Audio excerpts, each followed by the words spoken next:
Hi hello friends. நாம் இன்றைக்கி பார்க்க போகிறது kingdom of the planet of the apes அப்படிங்கிற இந்த 2024 வந்து ஒரு மூவி தான். இந்த மூவி எனக்கு தெரிஞ்சு எல்லா விஷயத்துலையும் சூப்பராக பண்ணியிருந்தாங்க. அதுலேயும் முக்கியமாக சிஜி ஒர்க்கில் எந்த ஒரு குறையுமே சொல்ல முடியாது. ஏன்னா சிஜி ஒர்க்கில் எங்கேயாச்சும் ஒரு குறையோ இதுவோ இருந்துச்சுன்னா நம்மளுக்கு அந்த இடத்துல துண்டாக தெரிஞ்சு வரும். பட் அந்த விஷயத்தில் இந்த மூவி முழுக்க முழுக்க சூப்பராக பண்ணியிருக்காங்க. இது ஒரு ஸ்பாய்லர் ரிவ்யூ தான். ஸோ படத்தை பார்க்காதவோ படத்தை பார்த்துட்டு வந்து இந்த வீடியோ செக் பண்ணுறது நல்ல விஷயம். அப்புறம் ஸ்பாய்லர் சொல்லிட்டேன் அப்படிங்கிற மாதிரி சொல்லாதே. இப்போதைக்கு ஸ்பாய்லர் ரிவ்யூ இந்த படத்தை பற்றி முழுசாக பார்க்கலாம். இந்த படத்தில் நிறையா விஷயங்கள் சூப்பராக பண்ணியிருந்தாலும் ஒரு சில விஷயங்கள் கொஞ்சம் லேக் ஆகிற மாதிரி தான் இருந்துச்சு. பட் அந்த விஷயத்தெலாம் நம்ம பெருசாக பார்க்க முடியாது. ஏன்னா படம் அந்தளவுக்கு எங்கேஜாக போகும். அதுவும் இல்லாமல் படம் கொஞ்சம் ஸ்லோவாக தான் போகும். இருந்தாலும் ஒவ்வொரு விஷயத்தையும் சூப்பராக பண்ணியிருக்காங்க. அது எனக்கு ரொம்ப ரொம்ப பிடிச்சிருந்துச்சு. அதுலேயும் நம்ம நோவா கேரக்டரை பற்றி சொல்ல வேணும். அந்த நோவா கேரக்டரில் வந்துட்டு எந்த அளவுக்கு சூப்பராக பண்ண முடியுமோ அந்த அளவுக்கு சூப்பராக பண்ணியிருக்காங்க. ஒவ்வொரு விஷயத்தையும் ரொம்ப பிளான் பண்ணி ரொம்ப தெளிவாக ரொம்ப க்யூட்டாக கொண்டு போயிருக்காங்க. அது எனக்கு ரொம்ப ரொம்ப பிடிச்சிருச்சு. அதுலேயும் ராக்காங்கிற கேரக்டர் வரும். அதாவது ஒரங்குட்டான் குரங்கு மாதிரி ஒரு ராக்கா கேரக்டர் வரும். அந்த கேரக்டரை நல்லாவே பண்ணியிருக்காங்க. நம்ம நோவா, அது போக அது போக பிராசிமஸ் சீசர் அப்படின்னு ஒரு முக்கியமான கேரக்டர்லாம் ஒரு 4-5 கேரக்டர் இருக்கும். அந்த கேரக்டர் பூரா ரொம்ப சூப்பராக பண்ணியிருக்காங்க. எந்த ஒரு இடத்துலையும் சிஜி ஒர்க்கு குறை சொல்கிற மாதிரி இருக்காது. உண்மையிலே குரங்கா கூட்டு வந்து நீங்கள் நடிக்க செய்யலாம் அந்தமா அப்படிங்கிற மாதிரி இருக்கும். உண்மையான குரங்கு கூட இந்தளவுக்கு பர்ஃபெக்டாக நடிக்காதே அப்படிங்கிற மாதிரி ரொம்ப பர்ஃபெக்டாக கொண்டு போயிருப்பாங்க. அதுலேயும் ராக்கா கேரக்டர் வந்து எனக்கு ரொம்ப ரொம்ப ஃபேவரட்டான கேரக்டர். பட் அதை வந்துட்டு பாதியோடு முடித்தது எனக்கு கொஞ்சம் ஃபீலாக இருந்துச்சு. ஏன்னா பாதியோடு முடிச்சிட்டியே, கொஞ்சம் நல்லா ஜாலி பண்ணிட்டு சூப்பராக கொண்டு போனாடா கதை அப்படிங்கிற மாதிரி இருக்கும். இந்த படம் நம்ம சீசர் இறந்து 2-3 ஜென்ரேஷன் தாண்டினதுக்கப்புறம் நடக்குது. ஸோ இந்த ஜென்ரேஷனுக்கு வந்து சீசர்னால் யாருன்னே தெரியாத அளவுக்கு கொஞ்சம் இதாக தான் இருக்காங்க. அதுவும் இல்லாமல் இந்த படத்தில் மக்கள் முழுக்க முழுக்க குரங்கு மாதிரியே முட்டாளாவே ஆயிட்டாங்க அப்படிங்கிறத ரொம்ப ப்ரூவாக சொல்லியிருப்பாங்க. பட் நம்ம மட்டும் எப்படி அதுலேருந்து தப்பிச்சாங்க அப்படிங்கிறத இந்த படத்தில் தெளிவாக சொல்லியிருக்க மாட்டாங்க. இருந்தாலும் அடுத்தடுத்த படங்களில் கண்டிப்பாக சொல்லுவாங்க. நம்ம வந்துட்டு இந்த வைரஸுக்கு ஏற்ற மாதிரி மியூட்டேட் ஆகிட்டாங்க அப்படிங்கிற மாதிரி தான் அடுத்தடுத்த மூவியில் சொல்கிறதுக்கான வாய்ப்பு அதிகமாக இருக்குது. ஏன்னா அவங்க ஒரு ஹியூமனாக இருந்தாலும் அவங்களுக்கு ஹியூமனோட அறிவு இருக்குது. அதே நேரத்தில் அவங்க குரங்குகள் கூடயும் பழகுறாங்க. அவங்களுக்கு எந்த ஒரு பாதிப்பும் ஏற்படல. அப்படிங்கிறப்ப அவங்க வந்துட்டு மியூட்டன்ட் ஆகிட்டாங்க அப்படிங்கிற மாதிரி தான் அடுத்தடுத்த மூவியில் சொல்கிறதுக்கு அதிக வாய்ப்பு இருக்குது. நம்ம நோவாவை பற்றி பேசணும். நோவாவை பற்றி பேசணும்னா அவர் ஃபஸ்ட்டு ஒரு சின்ன பையன் மாதிரி காட்டி அவருக்கு என்னென்ன பொறுப்புகள் இருக்குது, என்னென்ன இதுகள் இருக்குது அப்படிங்கிறத புரிஞ்சுக்கிட்டு தான் தன்னோட கூட்டத்தை அடித்து ஒழிக்க நினைச்சவொன்னே எப்படி கடைசியில் ஒடுக்கி அவர் முன்னேறி வராரு அப்படிங்கிறத சூப்பராக காட்டியிருப்பாங்க. ஃபஸ்ட்டு கோழையாக இருக்கிற ஒருத்தர் எப்படி தன்னால் எல்லா விஷயத்தையும் செய்ய முடியும் அப்படிங்கிறத தெரிஞ்சுக்கிட்டு தன்னால் முடிஞ்சதை செஞ்சு தன்னோட கூட்டத்தை காப்பாற்றுறாரு அப்படிங்கிறதெல்லாம் ஒவ்வொரு ஸ்டெப்பாக சூப்பராக சொல்லி கொஞ்சம் ஸ்லோவாக போகிற மாதிரி இருந்தாலும் நல்ல விஷயங்களை அப்படி டெவலப் பண்ணி கொண்டு போயிருப்பாங்க. அதுக்கப்புறம் சொல்லணும்னா பிராசிமஸ் சீசர்னு ஒருத்தர் இருந்தேன், அவன் இறந்துட்டான். அந்த இடத்துக்கு நான் வரேன். பட் அவன் சொன்ன விஷயத்தில் நான் சில விஷயங்களை மாற்றி அதை எனக்கேற்றாவில் மாற்றிக்கிறேன் அப்படிங்கிற ஒரு ரூலராக வந்து எப்படி அதை சரி பண்ணியிருக்காரு, தனக்கேற்றாவில் எப்படி அதெல்லாம் மாற்றிக்கிறாரு அப்படிங்கிறதெல்லாம் நல்லா தெளிவாக காட்டியிருக்காங்க. அதெல்லாம் நல்லா இருந்துச்சு. அதுலேயும் பிராசிமஸ் சீசராக வந்துட்டு ஒரு சில சீனில் தான் காட்டியிருப்பாங்க. ரொம்ப அதிகமான சீன்லாம் அவர் வந்திருக்க மாட்டார். பாதி படத்துக்கு அப்புறம் தான் அவர் வந்திருந்தாலுமே அவரோட நடிப்பும் சரி, அவரோட அந்த கேரக்டர் டெவலப்மெண்ட்டும் சரி ரொம்ப ரொம்ப சூப்பராகவே இருக்கும்.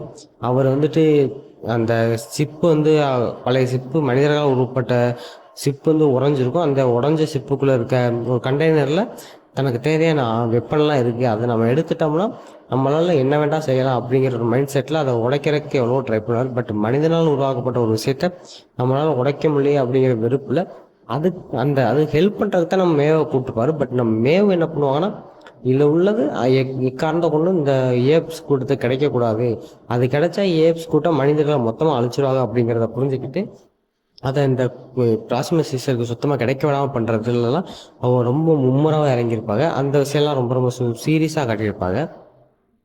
நம்ம நோவாவுக்குமே சீசர்னா யாரும் தெரியாது. பட் சீசர்னா யார், சீசர் எந்த மாதிரி வாழ்ந்தார், சீசருக்கோட மைண்ட் செட் என்ன அப்படிங்கிறதெல்லாம் ராக்கா ஒன்று ஒன்றா நம்ம நோவாவுக்கு சொல்லும் போது நோவா அவரை மாதிரி தான் இருக்கணும் அப்படின்னு தன்னை மாற்றிக்க நினைக்கிற ஒவ்வொரு சீலையும் நோவா சீசராக தான் மாறப்போகிறார் அப்படிங்கிறத சூப்பராக சொல்லியிருப்பாங்க. அதுலேயும் நம்ம ராக்கா நோவாவோட உண்மையான கோட்பாடுகளை ஃபாலோ பண்ணுறதுல நான் தான் கடைசி அப்படின்னு சொல்லும் போதே நீங்கள் புரிஞ்சுருக்கணும். நோவாவோட அந்த உண்மையான கோட்பாடு இப்போ உள்ள எந்த ஒரு ஏப்ஸ் கூட்டத்துக்குமே தெரியலை.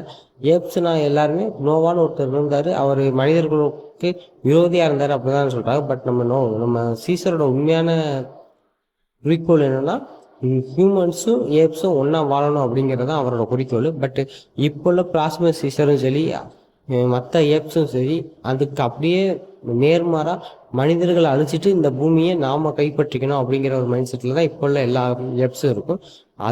அந்த மைண்ட் செட்டை வச்சு தான் பிளாஸ்மா சீசர் என்ன பண்ணுவார்னா, ஒவ்வொரு குழுவையும் அடித்து தனக்கு அடிமையாக்கி மொத்த ஏப்ஸையும் ஒன்றா சேர்த்து தான் ஒரு அரசராக வாழணும் அப்படின்னு நினச்சி வாழ்கிற மாதிரி தான் அந்த கதையை கொண்டு போயிருப்பாங்க. அதை நம்ம நோவா எப்படி முறியடிக்கிறாரு, மே எப்படி அந்த பிளாஸ்மா சீசர்கிட்ட மனிதர்களால் உருவாக்கப்பட்ட வெப்பனை கிடைக்க விடாமல் பண்ணுறாங்க அப்படிங்கிறதான் அந்த படத்தோட கடைசி. ஸோ அது வந்துட்டு ஓரளவுக்கு நல்லாவே இருந்தாலும், இன்னும் கொஞ்சம் அந்த ஒரு சில விஷயங்கள் டெவலப் பண்ணியிருந்தா, அந்த விஷயங்கள் இன்னும் கொஞ்சம் டெவலப் ஆகி போயிருந்துச்சுன்னா, நம்ம நோவா மேலேயே ஒரு மரியாதை வந்திருக்கும். அந்த கதையும் ஓரளவுக்கு எங்கேஜாக முடிஞ்சிருக்கும். அந்த விஷயங்கள்ல கொஞ்சம் டைரக்டர்ஸும் ரைட்டர்ஸும் கொஞ்சம் இன்னும் கொஞ்சம் இம்ப்ரூவ் பண்ணியிருந்தா, படம் இன்னும் கொஞ்சம் எல்லா விஷயத்துலையும் டெவலப் ஆகிருக்கும். அந்த விஷயத்த இன்னும் கொஞ்சம் டெவலப் பண்ணியிருக்கணும். அது போக கதையுமே ஒரு சில இடங்கள்ல ரொம்ப ஸ்லோவாக போகிற மாதிரி வந்து கொஞ்சம் டெவலப் ஆகிற மாதிரி இருக்கும். அந்த இடங்கள்லாம் இன்னும் கொஞ்சம் டெவலப் பண்ணியிருந்தாங்கன்னா படம் ரொம்ப ஃபாஸ்ட்டாகவே போயிருக்கும். அந்த ஒரு சில இடங்கள் எனக்கு கொஞ்சம் லாக் ஆகிற மாதிரி இருந்துச்சு. பட் அந்த இடத்துலையுமே நம்ம மேவும் நோவாவும் இல்லை வேறு ஏதாச்சும் ஒரு முக்கியமான கேரக்டரை விட்டு கொஞ்சம் அந்த விஷயத்த கொஞ்சம் டெவலப் பண்ணியிருக்காங்க. பட் இருந்தாலும் இன்னும் கொஞ்சம் டெவலப் பண்ணியிருந்தா என்னை பொறுத்த வரைக்கும் கொஞ்சம் பெட்டராக அமைஞ்சிருக்கும் அப்படிங்கிற மாதிரி தான் நான் நினச்சேன். அதுலேயும் முக்கியமானது என்னென்னா, நம்ம சீசர் இறந்ததை ஃபஸ்ட் எடுத்தோடனே காட்டிடுவாங்க. இறந்துட்டாரு. அதுக்கப்புறம் 2-3 ஜென்ரேஷன் போகுது. அதுக்கப்புறம் அந்த கதை தொடங்குது. கதை தொடங்குற இடத்துலேருந்து முடிகிற இடம் வரைக்கும் நம்ம நோவா மேலே மட்டும், நோவா அண்ட் மே 2 கேரக்டர் மேலே மட்டும்தான் ஃபுல் ஃபோக்கஸே வச்சுருப்பாங்க.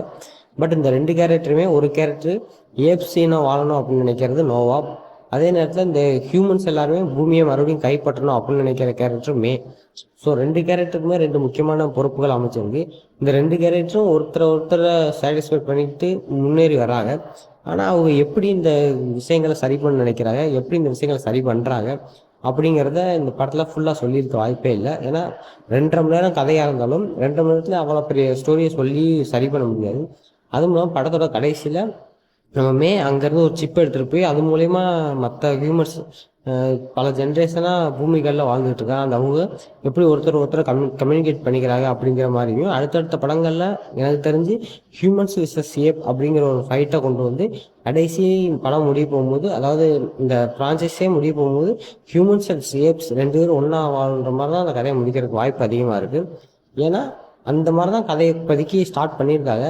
ஏன்னா இதுக்கு முன்னாடி அந்த 3 படங்களும் சரி, அது அந்த இதுக்கும் எந்த ஒரு சம்மந்தமும் இல்லாத மாதிரி தான் கொண்டு போக ட்ரை பண்ணியிருக்காங்க. பட் அந்த சீசர் அப்படிங்கிற ஒரு கேரக்டரை கொண்டு வந்து இது அட்டாச் பண்ணிக்கிறாங்களே தவிர, மற்ற எந்த ஒரு கேரக்டருமே அந்த மூவிகளுக்கும் இந்த மூவிக்கு எந்த ஒரு சம்மந்தமும் இருக்காது. அந்த விஷயங்கள்லாம் கொஞ்சம் பர்ஃபெக்டாகவே பண்ணி கொண்டு போயிருக்காங்க. எனக்கு ரொம்ப ரொம்ப பிடிச்ச கேரக்டர்னு சொல்லப்போனால் ராக்கா தான். பட் அந்த ராக்கா கேரக்டர் பாதி படத்துக்கு அப்புறம் கொண்டு வராமல் விட்டது ஒரு தப்பு.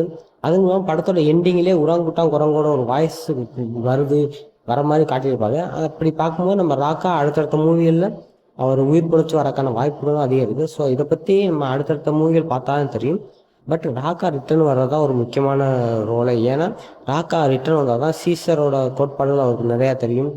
நம்ம நோவாவுமே இந்த மூவியில் ஒரு சில இடங்களில் போய் ஹியூமன்ஸும் ஏப்ஸும் எப்படி இருந்தாங்க அப்படிங்கிறத புக்கை பார்த்து படித்து நம்ம உண்மையான சீசர் மாதிரியே வாழணும் அப்படிங்கிற ஒரு மைண்ட் செட்டுக்கு அவர் வந்திருப்பார்.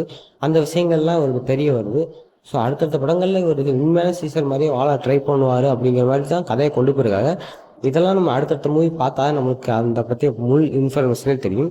எனக்கு தெரிஞ்சு இந்த படத்தை நான் உண்மையை சொல்லணும்னா ஓரளவுக்கு உண்மையான ஒரு 100க்கு 90% கொடுக்குற அளவுக்கு ஒரு நல்ல மூவி தான். பட் ஒரு சில இடங்களில் ஸ்லோவாக போகிறனால அந்த 10% குறைச்சிருக்கேன். மற்றபடி எந்த ஒரு லாகுமே இருக்காது, பெரிய அளவில் எந்த ஒரு இதுவுமே இருக்காது. எனக்கு ரொம்ப ரொம்ப பிடிச்சிருச்சு. இந்த படத்தை பார்த்துட்டு வந்துட்டு உங்களோட தாட்ஸ் என்ன கமெண்ட் பண்ணுங்கள். இந்த வீடியோ பிடிச்சிருந்தா ஒரு லைக் பண்ணுங்கள், சப்ஸ்கிரைப் பண்ணிக்கோங்க. அடுத்தடுத்த வீடியோவில் பார்க்கலாம். பாய்.